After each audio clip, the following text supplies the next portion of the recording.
Welcome, everyone. This is Acid Roots. We're going to talk about Rick Ross's Black Market album.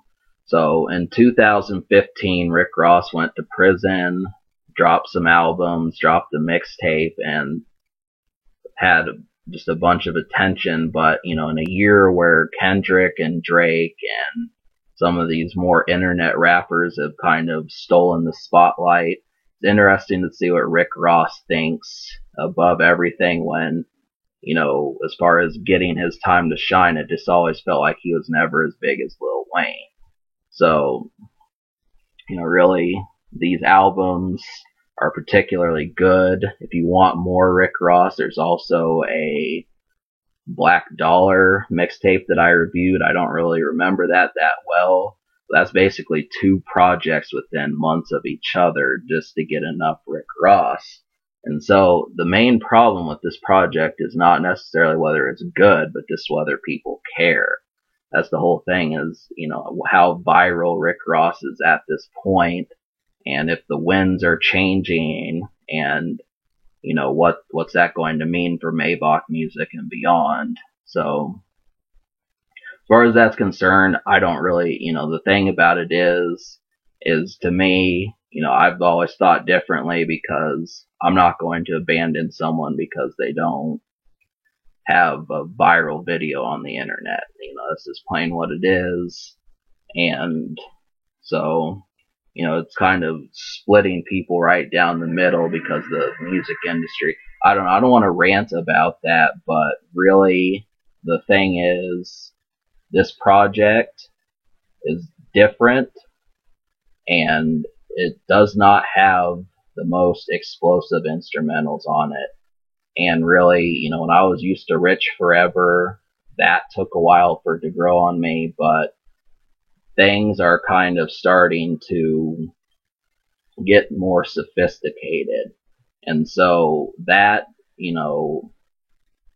is just interesting listening to it because you come up with what, obviously going from just listening to Rick Ross in your house to figuring out where else you're going to listen to this music, it's pretty enlightening because, you start to get Rick Ross is an interesting person outside of music.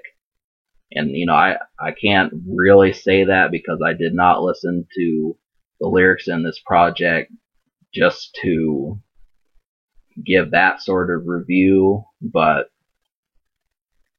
what he comes up with in these albums, he's been able to make albums, and there are song ideas on this project.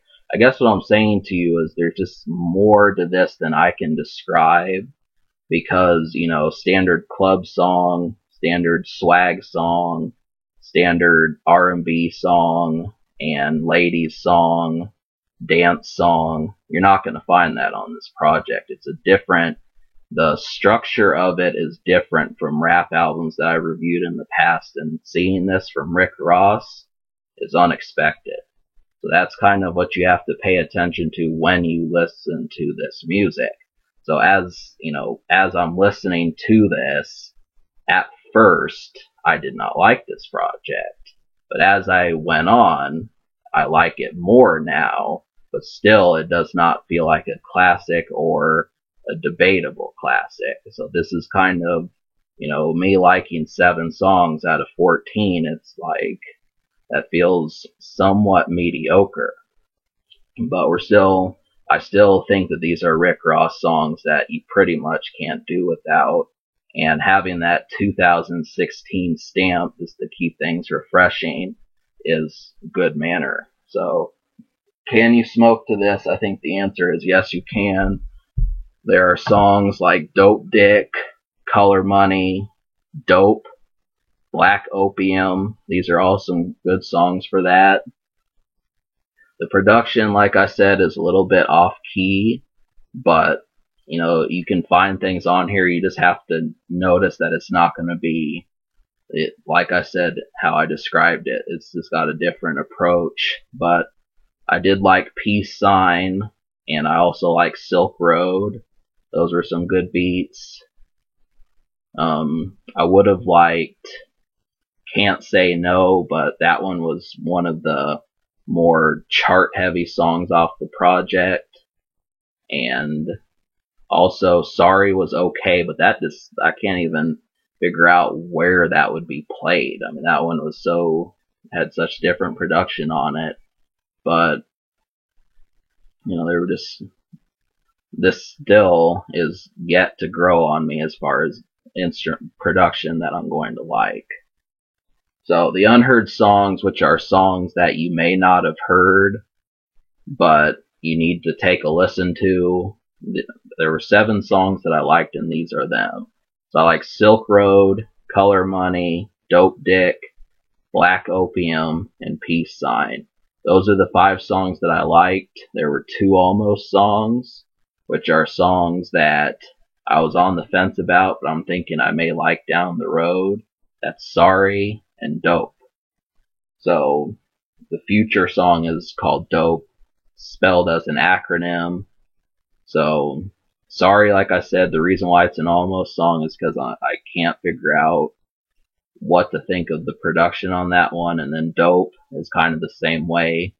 Just the keys on that, the way the layout of that beat is strange. So, but the score, I'm gonna give this album a 5.5 out of 10, mainly because 7 out of 14 is about middle of the road. I would give it a 6, but I really was needing like that 8th and 9th song just to make it more.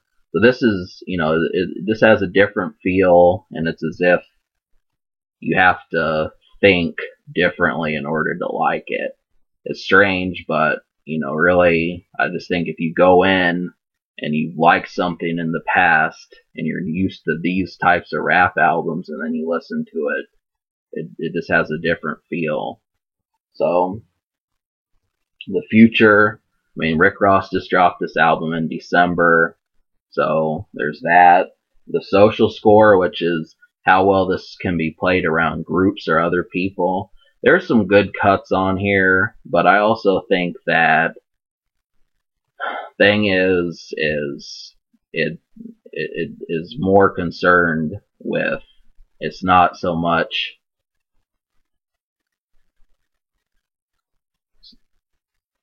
it's not so much concerned with being out.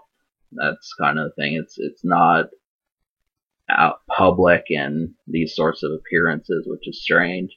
So I'll give it like a 4 out of 10 social as far as playing it around groups. Future song, Black Opium, Dope Dick are a few that might work. Can it be topped? I think the answer is yes, but I did enjoy the feel of this album. I just wish I had more of what was good on this release. So it was just a little bit light on quality. Somewhat. So alright, subscribe for more fun. I give this album a 5.5 and a 4 social.